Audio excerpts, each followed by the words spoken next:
We toss things out every single day. Bags of food scraps, old packaging, broken electronics, and within hours it all disappears. But where does it go?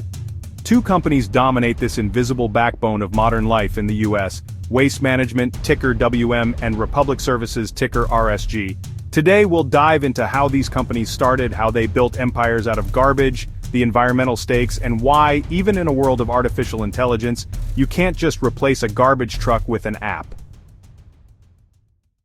Waste Management's story begins in 1968. Dean Buntrock, Wayne Huizenga, and a handful of partners decided to consolidate small, local garbage haulers. At the time, waste was fragmented. Dozens of mom-and-pop operators, no uniform standards, and almost no environmental oversight.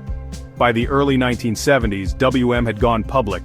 Armed with capital, they began an aggressive acquisition strategy, buying hundreds of small haulers, creating economies of scale and integrating services like landfill ownership and recycling. It wasn't just about trucks. Owning landfills was the game changer. Instead of paying tipping fees to someone else, WM captured the economics of disposal. Over time, they became the largest landfill operator in the US, a moat that remains nearly impossible to replicate today. Now, enter Republic Services. Its modern form traces back to the late 1990s.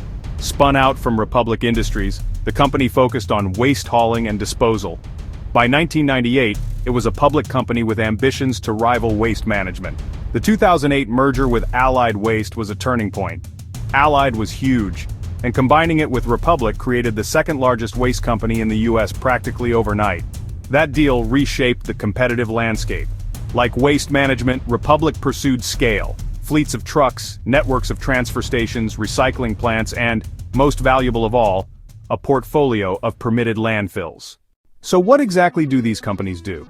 At the core, it's collection. Drivers pick up waste from residential bins, commercial dumpsters, and industrial facilities. That material then goes to transfer stations, landfills, or recycling centers. But here's where evolution kicks in.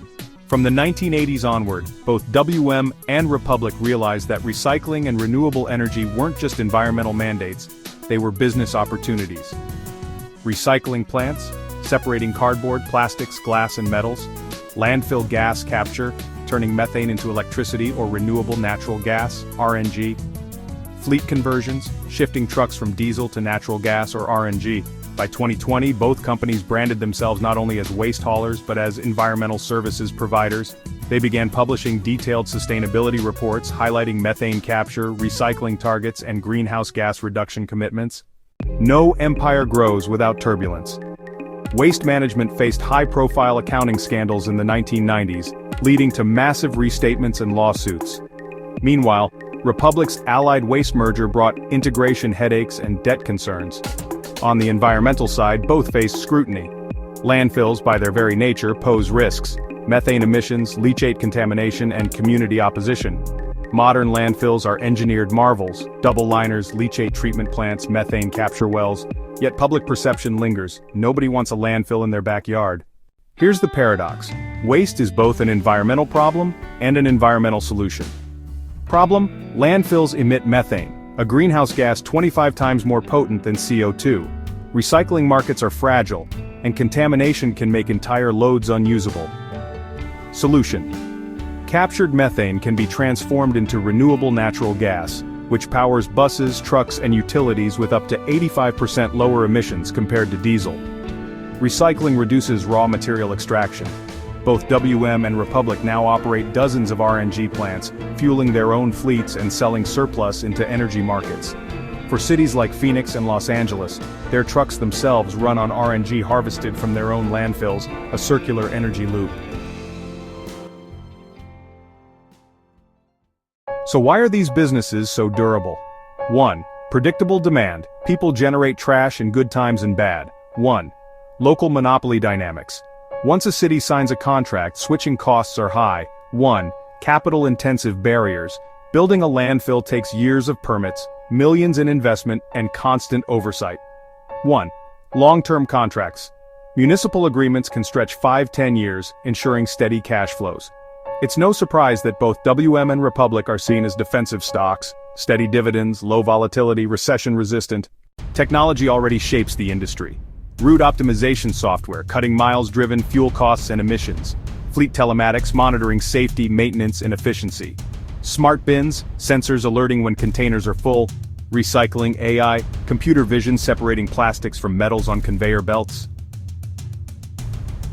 For Waste Management and Republic, tech is about efficiency, not replacement. AI helps reduce costs, improve recycling yields, and monitor emissions. But it doesn't remove the need for trucks, drivers, or landfills.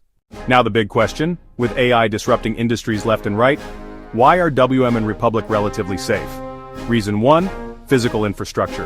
Landfills, trucks, and gas plants are assets that no algorithm can digitize. Reason 2, regulation. Waste is governed locally. Each landfill has unique permits and compliance obligations that require human oversight. Reason 3, dexterity and safety. Residential pickups involve navigating narrow alleys, handling bulky waste, and responding to unpredictable conditions. Full autonomy here is decades away. Reason 4, human contracts. Cities hire companies, not software. Municipal contracts specify service quality, community engagement, and human accountability. Reason 5, liability. If an AI-driven truck caused an accident or mismanaged waste, the legal exposure would be massive. So while AI will continue to augment the industry, smarter routes, predictive maintenance, automated sorting, it's unlikely to eliminate the human-intensive backbone of the business. Looking forward, both companies see growth in 3 areas. 1. Renewable natural gas, capturing landfill methane and selling into energy markets. 1. Recycling modernization, new tech to reduce contamination and improve profitability. 1. Alternative fuel fleets, converting diesel trucks to RNG or electric. Waste Management has invested billions in recycling and RNG. Republic has rolled out new RNG partnerships and electrification pilots. Together, they're positioning waste as not just an unavoidable cost, but a resource for the clean energy transition. Let's bring it to ground level.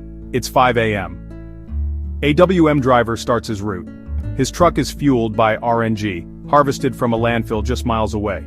The route is pre-optimized by software, but the driver still navigates tight alleys and avoids parked cars.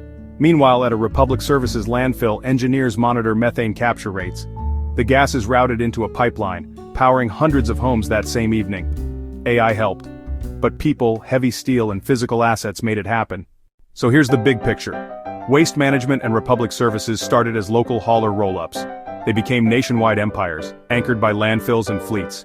They're now pivoting into recycling and renewable energy. They reduce emissions by capturing methane and powering fleets with RNG. That's the end of the video.